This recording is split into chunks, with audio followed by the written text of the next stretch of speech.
구약 성경 잘 읽고 계시죠? 네. 아멘 너무 크게 하신 것 같은데 다시 한번 좀 작게 해볼까요? 구약 성경 잘 읽고 계시죠? 네. 더 커졌어.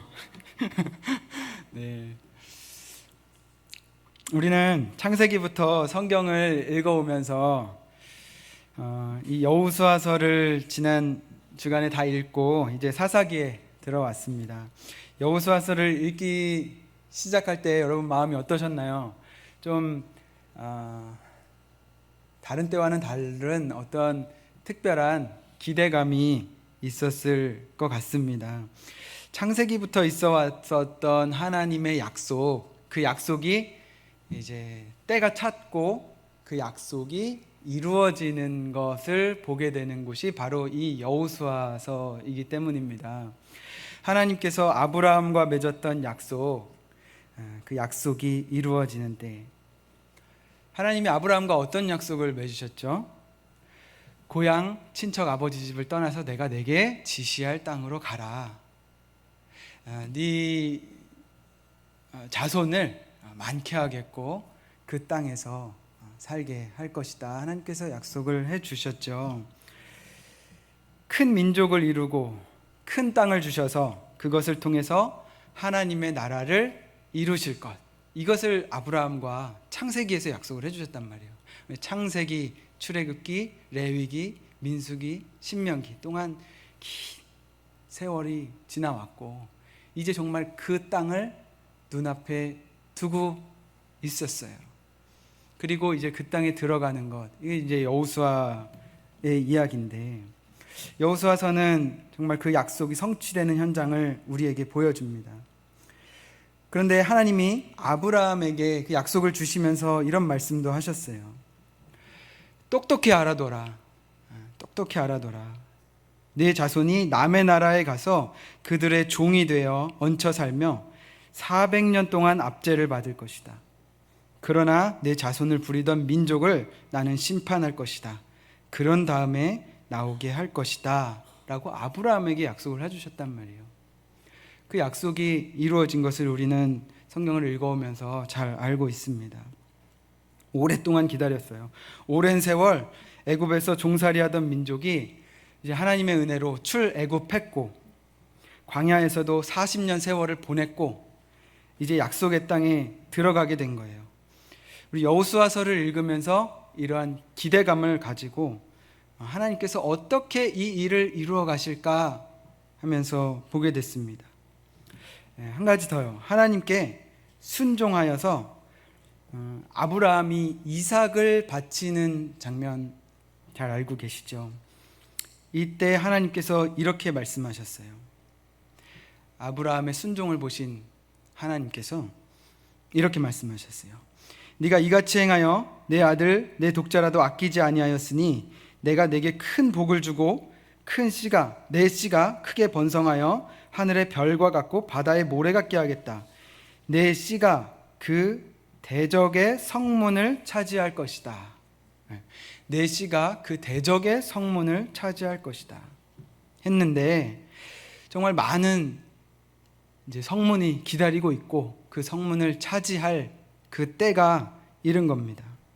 여호수아에서 그런 일들을 이제 소개하고 있는 거예요.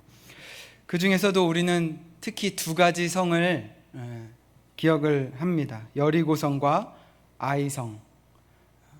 성경에 많은 그래도 여호수아서의 분량을 차지하는 그런 두 성 이야기입니다. 특별히 여리고성 이야기는 우리가 더 아주 잘 알고 있습니다. 요단강을 건넌 후에 첫 번째 성이고 그 성에서 하나님께서 행하시는 놀라운 일들을 보게 되죠.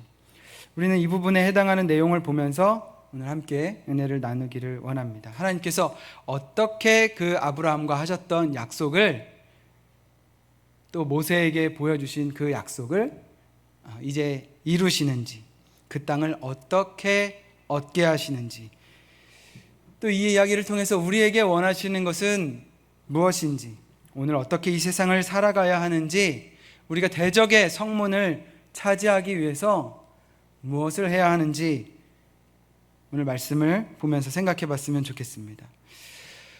요즘 코로나19로 다들 힘이 드는데 특히나 이번 주는 더 우리의 마음이 힘들어지는 소식을 들었습니다. 아시다시피 지난 금요일부터 정규 예배 외에는 다른 대면 활동 및 모임, 행사 다 금지됐고요. 예배 시에도 찬송을 자제하라고 합니다. 큰 소리로 말하거나 큰 소리로 노래하는 것, 교회에서 식사 제공하고 식사 함께하는 것 금지됐습니다.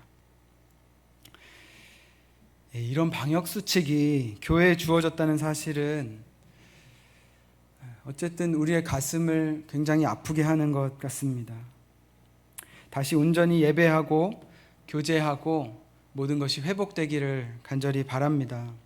무엇보다 우리나라뿐만 아니라 전 세계가 정말 건강하여져서 다시 모든 것들이 회복되고 온전하여지기를 위해서 기도해야 할 때인 것 같습니다. 이러한 상황에서 정말 지혜가 필요합니다. 오늘 여호수아서의 말씀을 통해서 하나님께서 이 시대에 우리에게 주시는 지혜를 얻게 되기를 원합니다. 여호수아서가 시작되기 직전에 이스라엘 백성들에게는 아주 큰 일이 하나 있었어요. 여호수아서 전에가 신명기 34장입니다. 신명기의 마지막 장. 거기에 등장하는 내용인데 바로 모세의 죽음입니다. 모세의 죽음. 이집트에서부터 백성들을 인도하여 낸 모세. 모세는 과연 그 백성들에게 어떠한 존재였을까요? 훌륭한 지도자, 리더, 그 이상이었습니다. 우리가 생각할 수 없는 정도의 사실 그런 존재였던 것 같아요. 모세는. 모세의 말씀은 곧 하나님의 말씀이었습니다. 이 얘기가 좀 과하게 들리시나요? 모세의 말씀은 곧 하나님의 말씀. 우리에게 있어서 하나님의 말씀은 무엇인가요? 우리에게 있어서 하나님의 말씀은 여기 있습니다. 하나님께서 우리에게 주신 성경입니다. 근데 모세의 시대와 지금의 시대의 가장 큰 차이점을 말한다면 바로 이것입니다. 성경이 있고 없고. 성경의 처음 창세기, 출애굽기, 레위기, 민수기, 신명기, 여호수아서 앞에 있는 그 내용들을 누가 기록했겠어요? 모세가 기록했다고 봅니다. 그러면 그 시대에는 이 하나님의 말씀이 없어요. 하나님께서 모세에게 말씀하여 주시는 거예요. 그 모세는 들은 하나님의 말씀을 백성들에게 전하는 거죠. 모세는 그런 존재였습니다. 하나님의 말씀에 정말 있는 그대로 대언자. 백성들에게 있어서는 하나님 같은 존재였죠.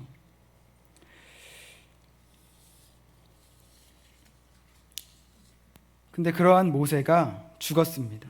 그 상실감은 우리가 이해할 수 있는 수준 이상의 것이었을 것입니다. 그러한 모세의 죽음을 경험한 백성들 앞에 이 여호수아가 서 있는 거예요. 이 백성들은 이제 그 모세를 잊고 이 여호수아를 지도자로 받아들여야 되는 상황이었습니다. 새로운 땅에 들어가서 이제 전쟁을 해야 되는 시기에 새로운 지도자가 그들 앞에 있었던 거예요. 그들 앞엔 또 요단강도 있었죠. 알지 못하는 땅도 있었죠. 이러한 백성들 앞에 여호수아가 있어요. 여호수아도 백성도 참 힘든 상황이었죠. 두려운 상황이었고 앞으로 어떤 일이 벌어질지 알지 못하는 그러한 힘든 상황이었습니다. 하나님은 이러한 여호수아에게 오늘 이 말씀을 하고 계신 거예요. 강하고 담대하라. 강하고 담대하라. 두려워하지 말라. 그리고 놀라지 말아라. 여러분, 오늘 우리도 이 하나님의 말씀을 듣게 되기 원합니다. 이러한 우리의 상황 가운데서 하나님께서도 오늘 동일한 말씀을 우리에게 주고 계신 줄 믿습니다. 강하고 담대하십시오. 두려워하지 마십시오. 놀라지 마십시오. 이제 전쟁을 눈앞에 두고 있다고 해도 강하고 담대해야 합니다. 건너야 할 큰 물이 눈앞에 있다고 해도 두려워하지 말기 바랍니다. 뜻하지 않은 일을 우리가 이제 경험한다고 해도 놀라지 마시기 바랍니다. 왜요? 하나님께서 그 이유를 바로 이어서 말씀해 주십니다. 내가 어디로 가든지 내 하나님 여호와가 함께 하느니라 하시니라. 여호수아에게 이렇게 말씀해 주세요. 네가 어디로 가든지 네 하나님 여호와가 함께 하느니라. 더 필요했을까요? 여호수아에게 그 모세와 함께 하셨던 하나님이, 문제는 그거잖아요. 여호수아와도 과연 함께 하실 것인가? 모세의 수종자였죠. 다 모세와 함께 했죠, 여호수아가. 이제 여호수아에게 가장 중요한 일은 뭐냐면, 그 하나님이, 모세와 함께 하신 하나님을 내가 다 봤는데, 아는데 그 하나님이 과연 나와도 함께 하실 것인가? 근데 하나님이 그렇게 말씀하시는 거예요. 내가 너와 함께 하겠다. 그러니 놀라지 말아라.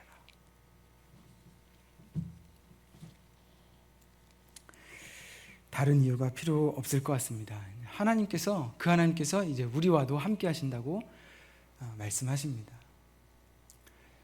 우리도 다른 이유가 필요 없을 것 같습니다. 하나님께서 우리와 함께 하시면 세상이 우리를 이기지 못합니다. 이제 남은 건 하나님께서 모세와 함께 하신 것처럼 여호수아와도 함께 하심을, 그 증거를 백성들이 보는 거예요. 아, 모세와도 함께 하셨던 그 하나님, 그래서 우리가 모세를 따라왔는데 여호수아와도 함께 하시는구나. 그걸 백성들이 보기만 하면 되는 거예요. 그래야 사람들이 여호수아를 따르겠죠. 하나님께서 그 일을 행하십니다. 모세가 홍해를 가른 것처럼 여호수아와도 함께 하셔서 그들 앞에 있는 요단강을 마른 땅으로 만드시고 그곳을 지나가게 하십니다. 홍해를 건너면서 백성들을 출애굽시키신 것처럼 여호수아는 약속의 땅으로 들어가기 전에 이 요단강을 마르게 합니다. 백성들은 이 장면을 경험하면서 모세의 하나님이 여호수아와 함께 하시는구나, 그것을 보게 되죠. 근데 여기서 조금 모양새가 다릅니다. 모세가 홍해를 가를 때는 어떻게 했죠? 하나님의 지팡이를 들고 그 넓은 바다를 향해서 위로 손을 뻗죠. 동풍이 강하게 불고 바다가 갈라집니다. 큰 벽이 만들어집니다. 그리고 그곳을 백성들이 지나가게 되죠. 좀 스펙타클한 장면이 펼쳐졌어요. 근데 그와는 다르게 요단강을 건너는 것은 조금 다릅니다. 일단 규모도 작고요. 제사장들이 언약궤를 메고 먼저 나아갑니다. 그리고 그 발이 요단강에 잠길 때 상류에서 요단강 물이 마르고요. 요단강이 이제 쫄쫄쫄 대다가 말랐겠죠. 그리고 마른 땅이 됩니다. 그리고 그 언약궤를 맨 제사장은 그 요단강 가운데 이제 서 있고, 그 옆으로 이제 백성들이 지나가고, 백성들이 다 지나간 후에 언약궤를 맨 제사장들이 강을 건너게 되었습니다. 하나님은 이 일을 통해서 홍해를 가르신 기적의 하나님이 지금도 기적을 행하신다는 것을 보여주었어요. 여호수아가 이제 새 지도자다라는 것을 분명히 백성들이 알게 하셨죠. 그런데 한 가지 더 분명하게 백성들이 깨닫기를 원하셨던 것 같아요. 모든 백성들이 강을 건너면서 본 것이 있죠. 바로 하나님의 언약궤입니다. 하나님의 언약궤가 그 한가운데, 강 한가운데 백성들이 건너기 시작할 때부터, 그 전부터 백성들이 다 건널 때까지 계속 있었어요. 그 언약궤를 백성들을 보면서 건넜어요. 그 언약궤는 어떤 상징이에요? 하나님이 우리와 함께 계신다. 하나님의 임재의 상징이잖아요. 하나님이 과연 지금도 동일하게 우리와 함께 계시는구나 라는 것을 알고 건넜어요. 그러니 어떻게 해라? 내가 너와 함께하니 두려워하지 말아라. 겁내지 말아라. 이 음성을 백성들도 들은 거예요. 그리고 한 가지 더, 말씀에 순종해라 라는 것을 그 백성들은 깨달았을 겁니다. 그들이 본 것은 언약궤예요. 언약궤 안에 뭐가 들어있어요? 하나님의 말씀이 들어있습니다. 두 돌판, 계명, 하나님의 그 말씀이 그 언약궤 안에 들어있단 말이에요. 그 하나님의 말씀하심을 떠올렸을 거예요. 그리고 한 가지 더, 자신들과 자신들의 윗세대들의 불순종.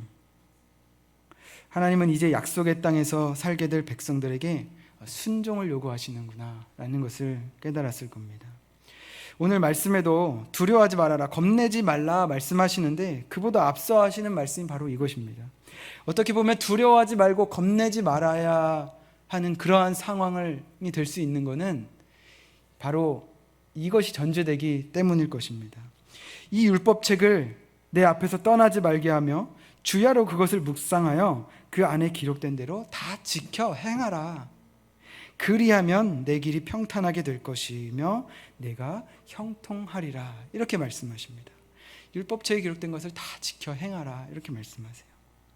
우리는 우리의 삶에 어려움이 닥쳤을 때 정말 스펙타클하게 그것이 막 해결되고 뭐 그런 것들을 원합니다. 우리 삶에 그러한 기적들이 벌어질 것을 우리는 기대합니다. 그러한 것을 기대하는 그것을 우리는 믿음이라고 생각을 합니다. 그러나 주님은 오늘 순종이 믿음이라고 말씀하고 계신 겁니다.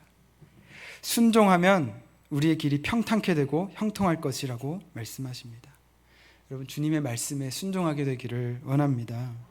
그래서 하나님이 홍해처럼 먼저 갈라놓고 들어가라고 하신 게 아니라 제사장들의 발바닥을 그 물에 닿게 하시고 그 물에 잠기게 하시고 그 이후에 요단강을 가르신 것 같아요. 아직 앞에 물이 있지만 그래도 내 말을 신뢰하고 내가 지금까지 행한 일들을 바라보고 믿는다면 내 말을 신뢰하고 행하라. 너의 발바닥을 그 물에 담가라. 저는 이것을 발바닥의 믿음이라고 부르고 싶습니다. 저는 이번에 여호수아서를 읽으면서 특별히 이 발바닥의 믿음을 보게 됐습니다. 여호수아서 3장 13절 말씀을 보게 되면 3장 13절에 온 땅의 주 여호와의 궤를 메른 제사장들이 온 땅의 주 여호와, 주님이 온 땅의 주님이라고 말씀하세요. 그래서 지금 가나안 땅에 들어가고 있는 겁니다. 이건 그냥 단순히 침략 전쟁하려고 들어가는 게 아니에요. 그 땅은 하나님의 땅이에요. 그 땅은 하나님의 백성이 살아야 하는 땅이고 지금 더럽혀져 있는 땅입니다. 그 땅을 다시 회복시키기 위해 들어가는 거예요. 그래서 우리가 이 점령, 여호수아서 나오는 이 점령 이야기를 보면서 하나님 어떻게 이렇게 잔혹하지? 잔인하지? 이게 어떻게 사랑의 하나님? 이런 생각을 할 게 아닙니다. 하나님은 온 땅의 주인이신 하나님입니다.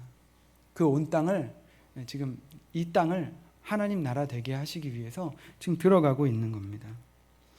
온 땅의 주 여호와의 궤를 맨 제사장들의 발바닥이 요단 물을 밟고 멈추면 요단 물, 곧 위에서부터 흘러내리던 물이 끊어지고 한 곳에 쌓여 서리라. 놀라운 일을 경험하기 원한다면, 하나님께서 함께 하심을 경험하기 원한다면 우리의 발바닥을 주께 드리기를 원합니다. 우리의 발바닥을 주를 위해 사용하게 되기를 원합니다. 사실 이제 들어가서 차지해야 할 그 땅도 발바닥의 땅입니다. 발바닥의 땅. 여호수아 1장 2절에 보면 내 종 모세가 죽었으니 이제 너는 이 모든 백성과 더불어 일어나 이 요단을 건너 내가 그들 곧 이스라엘 자손에게 주는 그 땅으로 가라. 내가 모세에게 말한 바와 같이 너희 발바닥으로 밟는 곳은 모두 너희에게 주었노니. 그냥 주신다고 하면 좋은데 그냥 다 돼 있으니까 들어가서 살아라, 이게 아니라 발바닥으로 밟는 모든 땅을 너희에게 주겠다, 이렇게 말씀하시는 거예요. 우리가 읽은 여호수아는 바로 그런 책입니다. 발바닥으로 순종하여서 하나님께서 주신 약속을 우리를 통해 이루시는 것을 보게 되는 이야기. 하나님이 이미 우리에게 주셨다. 그러니 이제 우리는 그 땅을 발바닥으로 밟자. 이것이 여호수아의 믿음입니다. 여호수아 본받아 앞으로 가세. 우리는 여호수아 생각할 때 이 찬양을 떠올립니다. 여호수아 본받아 앞으로 가는 우리 모두가 되기를 소원합니다. 자, 이제 요단을 건넌 백성들, 눈앞에 여리고성이 있어요. 여리고성. 전쟁을 해야 하는 상황입니다. 여리고성이 있어요. 전쟁해야죠. 무엇을 해야 될까요? 전쟁하기에 앞서 전쟁 준비해야 되죠. 너무 쉬운 답이죠. 전쟁 준비. 전쟁 준비하려면 뭐 해야 돼요? 뭐가 전쟁 준비예요? 이스라엘 백성들이 전쟁을 앞두고 무엇을 했을까요? 칼을 만들었습니다. 하나님께서 칼을 만들라고 하셨어요. 돌로, 돌칼을 만들었어요. 돌칼. 돌칼을 만들어서 뭐 했을까요? 전쟁 훈련을 했을까요? 바로 치러 갔을까요? 아니요. 할례를 했습니다. 할례. 남성의 이 포피를 베는 거죠. 전쟁을 앞둔 백성들에게 돌칼로 할례를 행하게 하셨어요. 회복하는 동안에, 회복 기간이 필요하잖아요. 꼼짝 못 하잖아요. 꼼짝 못 해요. 그런데 회복하는 동안에 공격당하면 어떻게 하라고? 그리고 회복을 했다 해도 이게 잘 될까요? 바로? 전멸당할 수도 있는 상황을 하나님께서 만드신 거예요. 전멸당할 준비를 해라. 이런 명령을 내리신 것 같아요. 그런데 참 대단하죠. 이 말이 쉬워 보이지만 정말 어려운 얘기인데, 순종하면 죽을 수도 있는 상황에 하나님께서 놓이게 하신 거예요. 그런데 백성들은 순종합니다. 그 순종을 요구해요. 여호수아 초반에 나오는 이 백성들의 모습은 너무 멋있어요. 너무 멋있어요. 궤를 메고 발바닥으로 물을 밟으라고 하세요. 순종하죠. 무서운 사람들이 살고 있는 성읍에 들어가서 차지하라고 해요. 순종합니다. 적들이 언제 공격할지 모르는데 할례를 받으라고 하세요. 발바닥으로 밟으면 죽을 것 같아요. 그런데도 하나님은 말씀하세요. 거기에 순종을 요구하세요. 왜요? 왜 그러실까요? 그것이 우리가 살아갈 수 있는 방법이고 우리가 살아갈 길이라는 것을 말씀해 주시는 거예요. 전쟁은 우리 힘으로 할 수 없다는 걸 말씀해 주시는 거예요. 우리 힘으로 할 수 없기에 전쟁의 주관자는 하나님이시고 하나님께서 승리를 주시는 분이시기 때문에 너희는 뭐 해라? 순종해라. 그것이 하나님의 방법입니다. 세상의 방법은 그렇지 않죠. 힘을 가져라. 소리를 내라. 싸워라. 그러나 하나님께서는 순종해라. 그러면 이길 것이다 라고 말씀해 주시는 거예요. 여러분 모두 이것을 믿으시기를 바랍니다. 자, 이제 여리고성을 진짜 눈앞에 두고 있어요. 여호와께서 여호수아에게 이르시되 보라, 내가 여리고와 그 왕과 용사들을 다 내 손에 넘겨주었으니 승리를 다 너희에게 줄 것이다. 다 너희가 가지고 있다. 그러니 너희는 뭐 해라? 나아가 싸워라. 뭐 이런 얘기가 나오면 좋은데, 너희 모든 군사들은 그 성을 둘러 주위를 매일 한 바퀴씩 돌아라. 엿새 동안 한 바퀴씩 돌아라. 우리가 알고 이 말씀을 봐서 그렇지 이 말씀 정말 이상한 말씀이죠. 너무 이상하죠. 여리고와 그 왕들 용사들을 다 넘겨주었으니 한 3만 명쯤 뽑아서 데리고 나가서 싸우면 참 좋겠는데 그게 아니에요. 군사들 데리고 나가서 성을 돌라고 말씀하세요. 한 번 더 이 발바닥의 순종을 요구하시는 겁니다. 발바닥으로 그 성 주위를 밟으라고 하시는 거예요. 전쟁하게 하시는 모습이 바로 그거였습니다.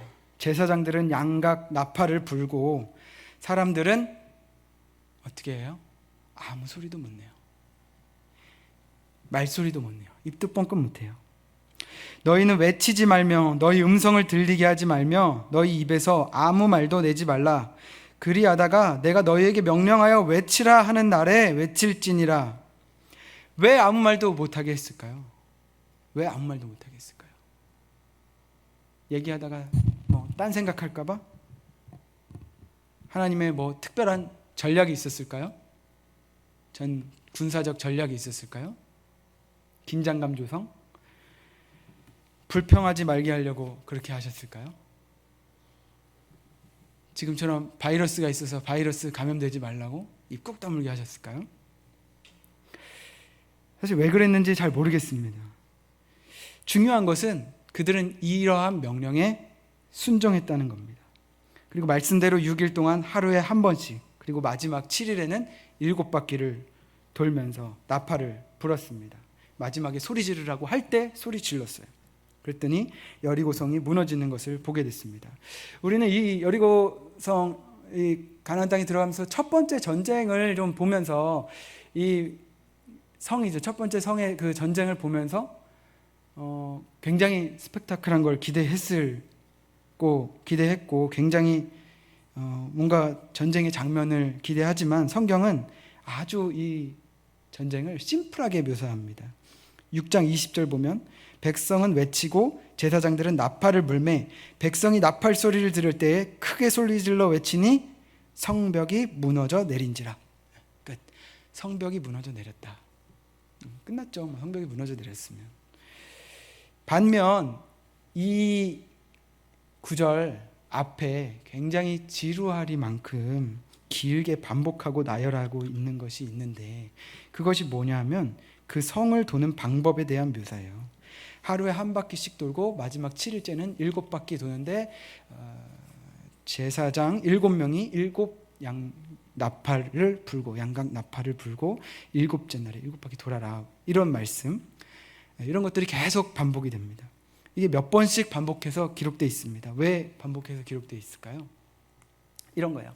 하나님이 여호수아에게 말씀하시는 거예요. 너는 6째 날까지 하루에 한 바퀴씩 돌고 7째 날에 7 제사장들에게 7 양각 나팔을 줘서 불게 하면서 7바퀴를 돌아라, 이 얘기를 하시는 거예요. 그럼 여호수아는 어떻게 해요? 제사장들에게 또 백성들에게 이 얘기를 하는 거예요. 엿새 동안 한 바퀴씩 돌고 7째 날에는 이렇게 계속 반복하는 거예요. 그리고 제사장들에게 말했고 백성들에게 말했어요. 그럼 어떻게 해요? 제사장과 백성들은 실제로 그것을 행하죠. 엿새 동안에 하루에 한 바퀴씩 돌고 7째 날에는 이렇게 하는 거예요. 그 얘기를 이렇게 반복해서 나열하고 있는 겁니다. 무엇을 말씀하고 있는 걸까요? 순종입니다. 순종. 하나님의 말씀을 하나님께서 그렇게 말씀하셨고 그것을 그대로 여호수아가 듣고 백성들에게 전했고 백성들은 그 말씀 그대로 행했다, 이것을 알려주고 있는 거죠.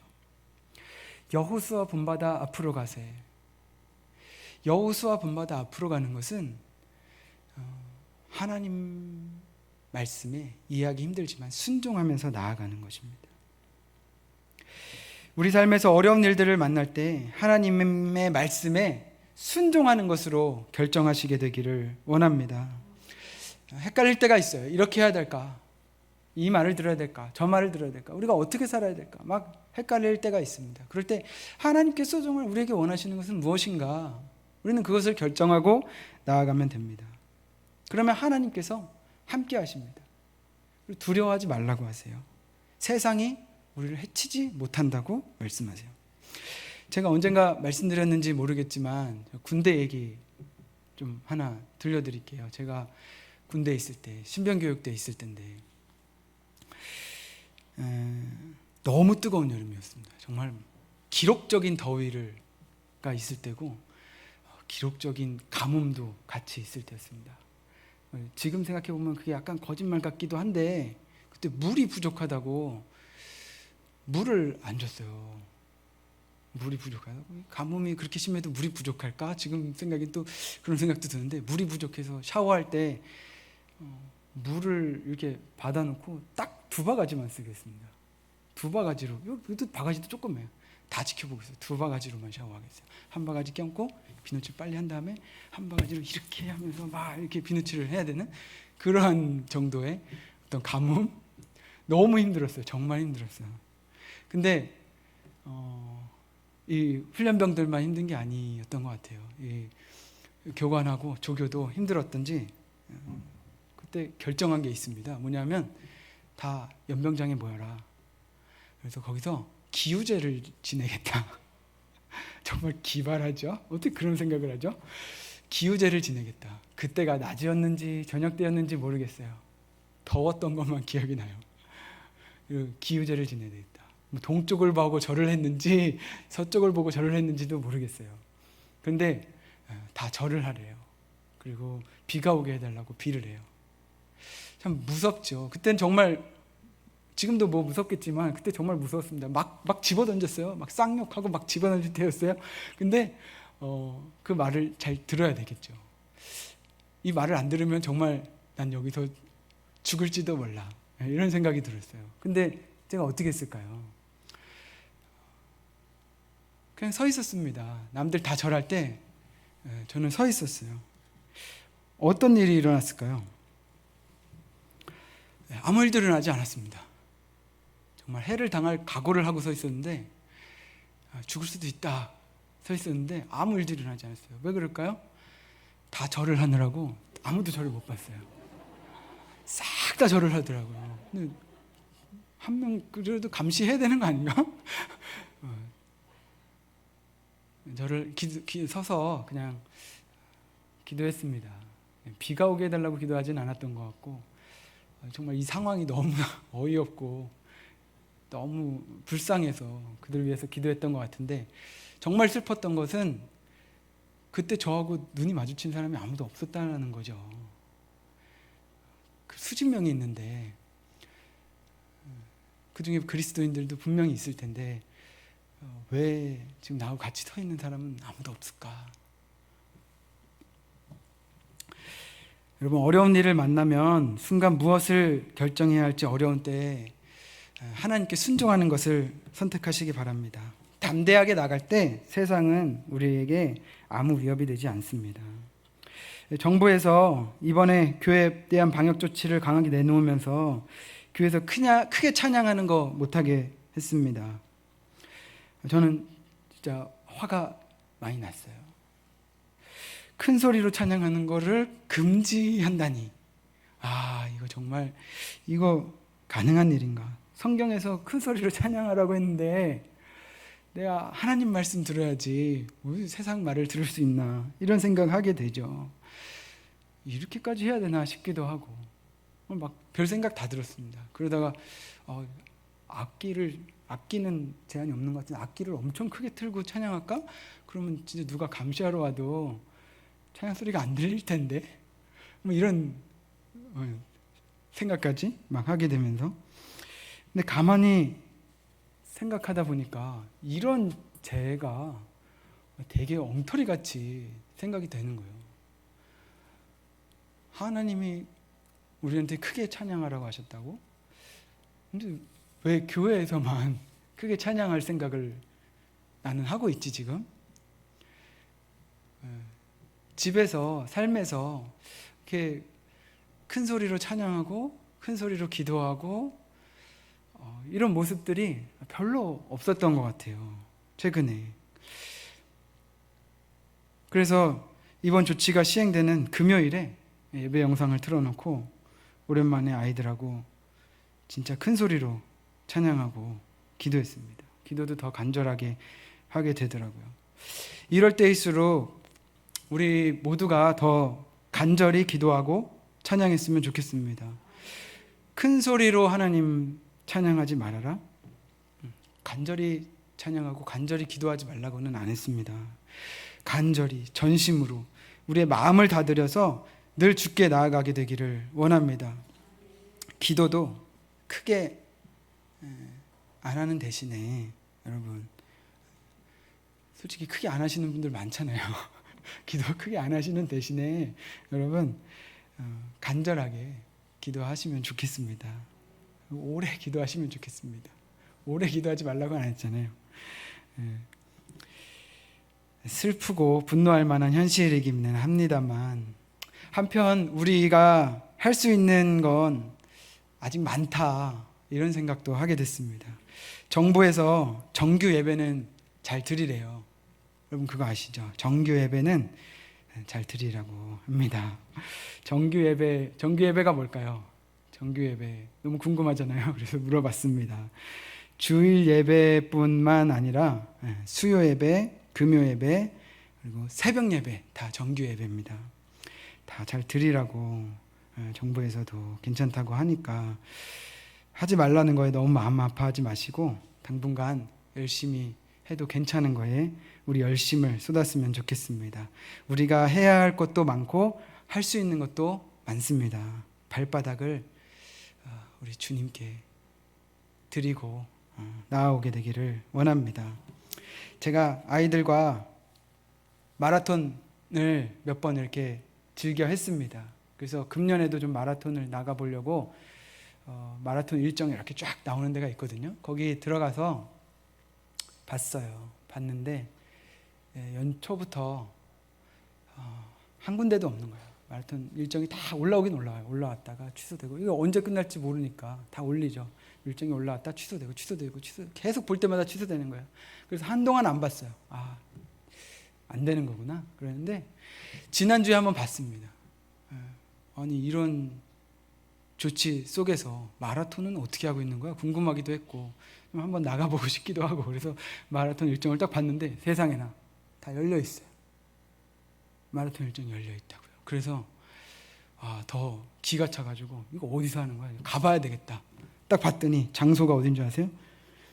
자신만의 달리고 싶은 코스, 전국 어디서나 러너가 있는 곳, 뭐 이렇게 돼 있어요.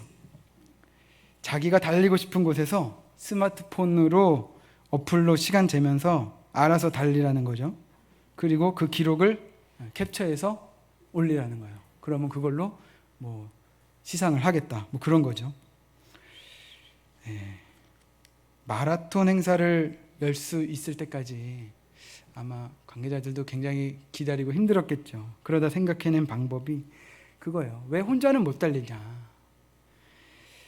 왜 개인이 달리고 개인이 점검하고 공유하는 거, 이거 왜 못하겠냐? 마라톤 개인이 하는 마라톤으로 전환을 한 겁니다. 여러분, 이와 같은 때에 우리의 개인의 신앙을 점검해 보기를 부탁드립니다. 발바닥으로 순종하는 것, 주님이 그 순종 전에 한 가지 더 요구하시는 것이 있습니다. 그것이 바로 성결이에요. 성결. 언약궤를 메고 요단강으로 나아가기 하루 전에 여호수아가 백성들에게 전한 말이 있습니다. 너희는 자신을 성결하게 하라. 여호와께서 내일 너희 가운데 기이한 일을 행하시리라. 내일 너희 가운데 놀라운 일을 행하실 거니까 너희들 오늘 성결해라. 여기서만 그렇게 하신 게 아니에요. 출애굽에서 모세에게 하나님의 말씀을 주시기 전에 말씀하세요. 출애굽기 19장 10절에 너는 백성에게로 가서 오늘과 내일 그들을 성결하게 하며 그들의 옷을 빨게 하고 준비하여 셋째 날을 기다리게 하라. 이틀 동안 성결하게 할 것을 말씀하시죠. 이렇게 성결할 것 말씀하시고, 민수기 11장 18절에서도 메추라기를 처음 주실 때 고기를 달라고 하잖아요. 메추라기를 처음 주세요. 그 메추라기를 처음 주시는 그때에 백성들에게 이르기를 너희의 몸을 거룩하게 하여 내일 고기 먹기를 기다리라. 그 전날 너희 몸을 거룩하게 하라고 말씀하세요. 크고 놀라운 일을 행하기에 앞서 순종을 원하시는데 그 첫 번째 순종이 뭐냐면 너희 몸, 각자 너희 몸들을 거룩하게 해라. 성결하게 해라. 이러한 때에 우리의 개인의 삶을 돌아보면서 부끄러운 모습들이 있었다면 우리의 옷을 빨고 성결하게 하듯이 우리의 삶을 회개했으면 좋겠습니다. 우리 삶에서 경건의 훈련들이 잘 이루어지고 있는지 먼저 점검하고 그랬으면 좋겠습니다. 세상이 정말 이 일을 통해서 주께 돌아와야 합니다. 그러나 우리가 그것을 기도하기 전에 우리가 정말 주님 앞에 올바로 서 있는가, 우리가 진정 하나님의 백성답게 살고 있는가, 우리가 할례 받은 민족인가 점검했으면 좋겠습니다. 끝으로 우리는 왜 이런 일이 우리에게 벌어지는가 의문을 던질 수 있을 겁니다. 왜 우리 앞에 성을 두시는지, 왜 우리 앞에 물을 두시는지, 왜 이런 일을 허락하시는 걸까요? 왜 물을 두시는 걸까요? 건너게 하시려고 물을 두십니다. 왜 성을 두실까요? 물을 통해 그것을 무너뜨리기 위해서 성을 두십니다. 너무 쉬운 답 같지만 사실입니다. 빠져 죽게 하시려고 물을 두시는 게 아닙니다. 공격당하게 하시려고 성을 두시는 게 아닙니다. 건너게 하시려고요. 건너게 하셔서 어떻게 하시려고요? 뭘 주시려고요? 여호수아서 4장에 보면 이걸 분명하게 가르쳐 주세요. 4장 23절에 너희의 하나님 여호와께서 요단 물을 너희 앞에 마르게 하사 너희를 건너게 하신 것이 너희 하나님 여호와께서 우리 앞에 홍해를 말리시고 우리를 건너게 하심과 같았나니 이는 땅의 모든 백성이 여호와의 손이 강하신 것을 알게 하며 너희가 너희 하나님 여호와를 항상 경외하게 하려 하심이라. 땅의 모든 백성이 하나님께서 이 일을 하셨다라고 알게 하시려고 이 일을 행하십니다. 그리고 우리로 하여금 하나님을 경외하게 하시려고. 우리를 보는 세상 모든 사람들이 주님이 우리에게 놀라운 일을 행하셨다고 고백하게 될 날이 올 것입니다. 우리는 그날을 기대합니다. 하나님께서 그렇게 하실 것입니다. 또한 우리도 순종하면서 나아갈 때 더 큰 일을 보게 될 것입니다. 이 일을 통해 항상 여호와를 경외하는, 늘 주 앞에 서 있는, 발바닥으로 순종하는 성결한 주님의 백성들 다 되기를 축복합니다. 기도하겠습니다.